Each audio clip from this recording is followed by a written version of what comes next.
akin, una-una, siyempre, unahin ko aking pamilya. Diyan ako lumaki sa pamilya. Anin na buwan ako tinutunan ng aking magulang. Siya ang aking gabay sa araw-araw. Andito ako sa inyo, nanginga ako ng pera dahil sa nanay ko. Yun lang ang sabi ko. Maraming salamat po. Number 20. Hashtag same-sex marriage. Again, your hashtag is same-sex marriage and your timer starts now. Ang same-sex marriage. Wala kasi akong postiso eh. Dapat po yan, binibigyan po natin ng pansin yan, lalo na po sa eskwelahan, lalo na po sa mga bata. Dapat maunawaan ng mga bata ang pagsisex, kung paano po gumamit ng sex. Dapat po, palawigin po natin ang edukasyon, maturuan po ang mga bata kung paano nila i-ano ang kanilang mga sarili.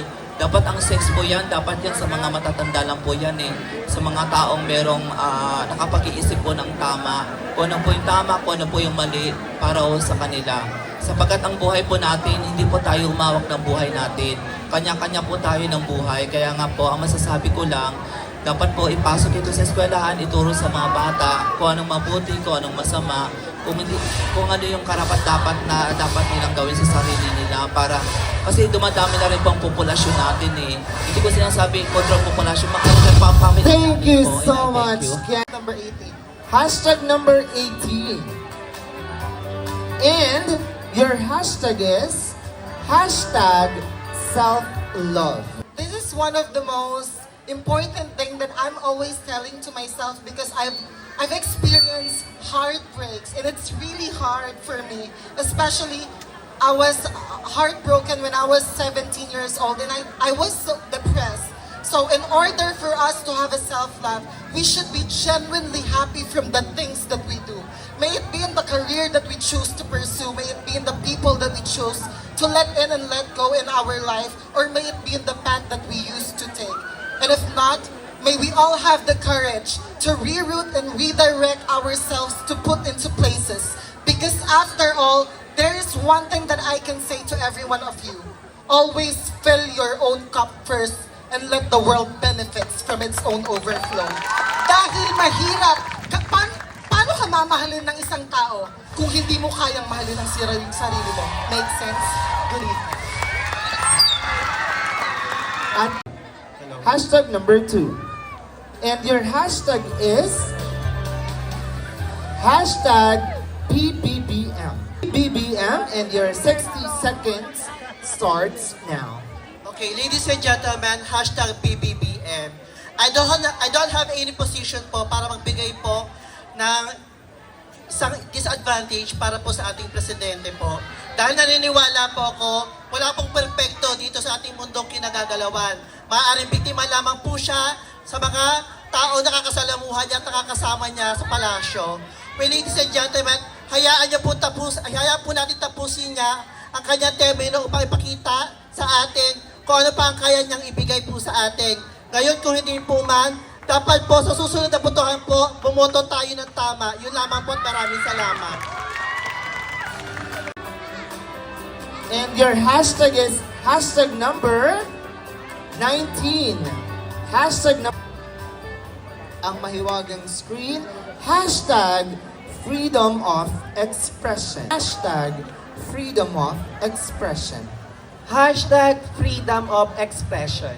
You know what, ladies and gentlemen, there is nothing wrong to show our freedom of expression, especially when it comes in social media. Kaya lang dapat iplataforma po natin or i-balance po natin kung ano yung mga bagay na gusto natin sabihin, especially na nagmumula sa ating puso. Remember, life is not a coincidence, but it is an echo of what you invest. Thank you very much. Hashtag number 12 is breadwinner.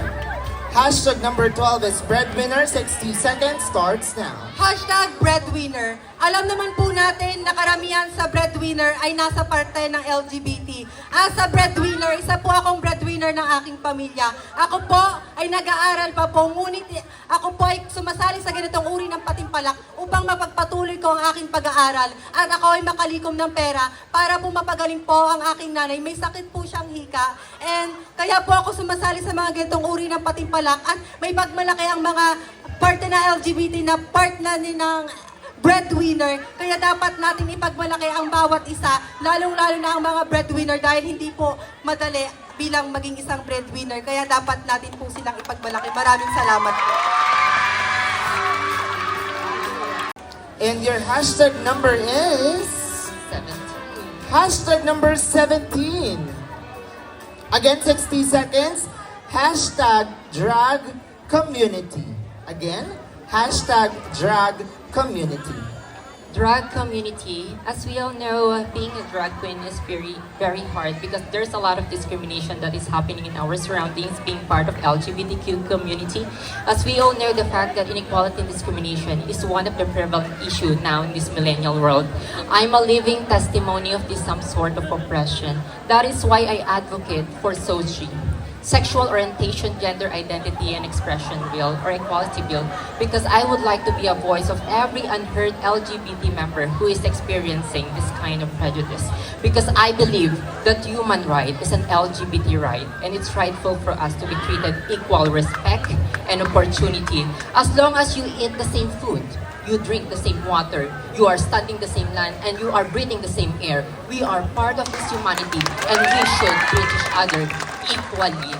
Whatever gender you are being part of drag community or being lesbian, gay, straight, and women, we should respect each other. Thank you.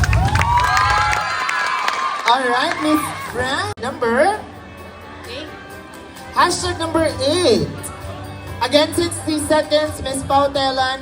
Your hashtag is Department of Education. When you say Department of Education, it is a department that's providing education to everyone right here. And I believe that education is the best foundation that we can provide to every youth nowadays. Because if you have an education, you are able to have a better future in life. And I hope that our government will support the Department of Education in order for them to provide the proper supplies that we need, especially the computers in every classrooms, the book and notebook, because that is what we need, especially to the youth right now. Thank you and good evening. And your hashtag is hashtag number 10. Again, the hashtag is, and your hashtag is computer literacy. Again, your hashtag is computer literacy. Thank you so much. The hashtag that I picked is computer literacy. And it's crucial for us to know the advancement or the innovation of the technology in this moment of time. As we all know, we have computer. It is also crucial for us kung paano nga dapat natin gamitin ang isang gantong uri ng teknolohiya. Dahil alam naman po natin sa paggamit natin ng teknolohiya na ito kagaya ng computer ay kaakibat nito ang social media na kung saan dyan pumapasok ang mga negatibong nangyayari at mga positibong nangyayari. Na kung kaya't sa lahat ng mga kabataan na nanonood ngayong gabi, bago po muna tayo gumamit ng mga teknolohiya na alam natin na maaapakan ng ating mga ginagawa, matuto po muna tayong gawin at unahin ang mga sarili nating importanteng gagawin sa ating buhay. Kagaya na lamang po ng ating edukasyon, pagtuunan natin ito ng pansin kesa sa pagtuunan ng pansin ang mga gantong uri ng teknolohiya na alam natin nakaka-apekto rin minsan sa ating pag-aaral. Magandang gabi po. Number? And your hashtag is hashtag number 9. Hashtag number 9. And your hashtag is HIV awareness. Hashtag HIV awareness. Good morning, everyone. Good morning, panel of judges. HIV awareness. I will go straight forward to the point. No matter what is your gender, even you are part of LGBT, even you are a straight man or a straight woman, you are prone with this HIV disease that we have nowadays. So for us to prevent this kind of issue, we have to take care of ourselves. We have to be loyal to our partner. We don't have to use drug in order for us to have sex with someone. Because always remember, prevention is better than cure. At lagi nating tatandaan mga minamahal kong hurado at manonood, na sa bawat araw-araw na buhay, hiram lamang ang ating buhay sa ating Panginoong may kapal. Mahalagang ingatan ito, lalo na ang ating kalusugan. And I think that's going to be my straightforward answer to the straightforward hashtag. No more, no less. Thank you.